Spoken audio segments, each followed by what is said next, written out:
It is developed to support museums seeking to drive change within their institutions via facilitated peer-to-peer learning between and within African museums. That's the Goethe-Institut's Pan-African project titled MuseumFutures Africa.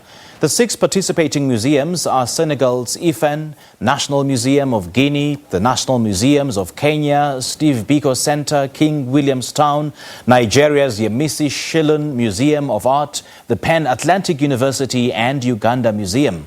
To tell us more about this, we are joined via Zoom by Sophia Sanan, who is the project manager for MuseumFutures Africa, as well as Catherine Ajiambo, who is a research officer at the Uganda National Museum. Ladies, a very good morning to you. Thanks for joining us. Welcome to Morning Live. Good morning. Thank you so much for having us.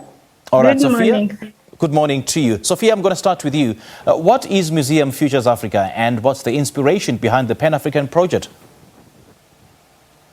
So the whole idea was to create a project that really tested out some more kind of radical ideas of how learning and change could be driven from within museums. So instead of this idea that change needs to come from the outside, and particularly from experts who may have kind of expert opinions on matters, that it's actually the museums themselves in the African continent that know what they need best and what they need to do to kind of transform themselves, to become relevant institutions. And that's really what it is based on. All right, Catherine, give us a background into the work of the Uganda's largest museum and the work that you do there. What does it entail? Thank you. The Uganda Museum, I'll give a brief background. We started in 1902 as an ethnographic museum. And I'm glad to say we are the biggest in East Africa so far. And our journey started during the colonial era. We've progressed, we moved from the collections of ethnographic materials in 1902. We started a museum in a small Sikh temple in 1908 at Fort Lugadi.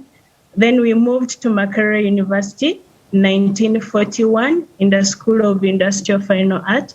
Then 1951, we came to our current home, the Uganda Museum on Chitante Hill.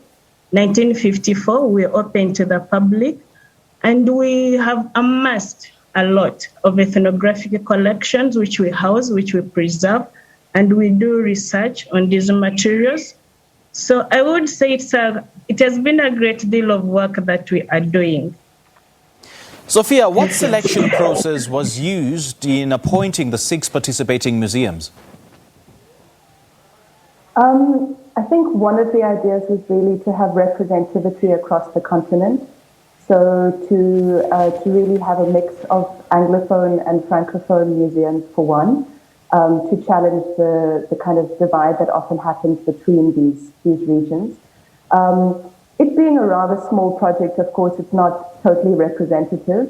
There are many regions of Africa that were not covered, but it was also about the nature of the applications of the museum. So many museums across the continent applied.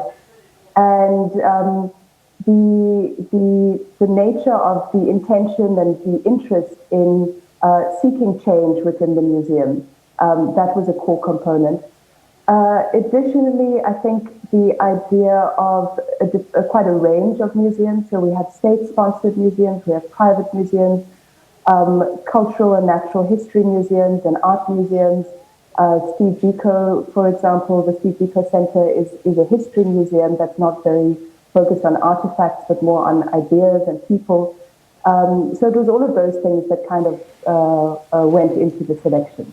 So what kind of support does the project offer to the 6 participating museums? So the core driver of the Museum Futures Africa project is the formation of these study groups. And I think that Catherine would be best placed to speak more about that in detail. But the idea is that each museum has formed a study group that could be between 6 to 13 members.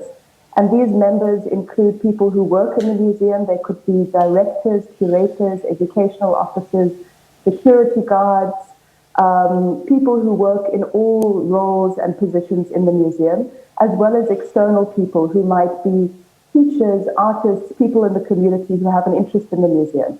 And these people form the core of the project because they meet twice a month for the space of an entire year.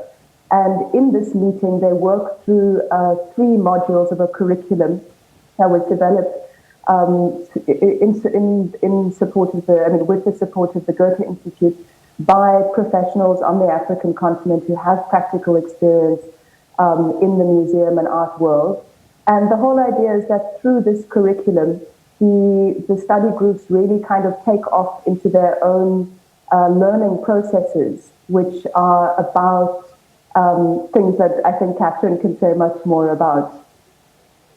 Now, Catherine, let's talk about the innovative ways that the museum is using and as well as your participation in the MuseumFutures Africa project.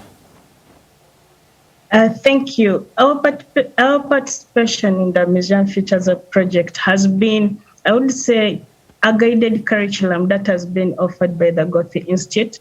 We have zeroed on this as an institution to connect with the other museums. We've brought together a hub of people, about, I think, Uganda Museum, we are 12. These are from different organizations, stakeholders in the heritage sector. So we sit together and interrogate the narratives of the museum. We sit together and agree, what story do you want to present out there to the public, to the international world, what the Uganda Museum stands for. And they also take this information from within the study group down to their centers. We have people from Cross Culture Foundation Uganda, we have people from the Art Space Normal Gallery, we have people from the Uganda National Culture Center, and we also have the Association of the Community Museums in Uganda. Mm-hmm. So all these people are on board.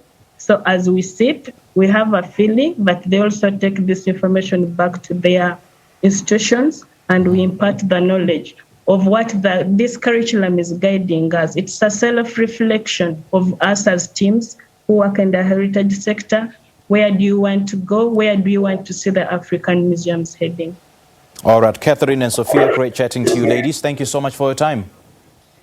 Thank you. That was Sophia Sanan, who is the project manager for MuseumFutures Africa, as well as Catherine Ajiambo, who is a research officer at the Uganda National Museum, speaking to us about a Pan-African project established to support the conceptual development of museums throughout the African continent.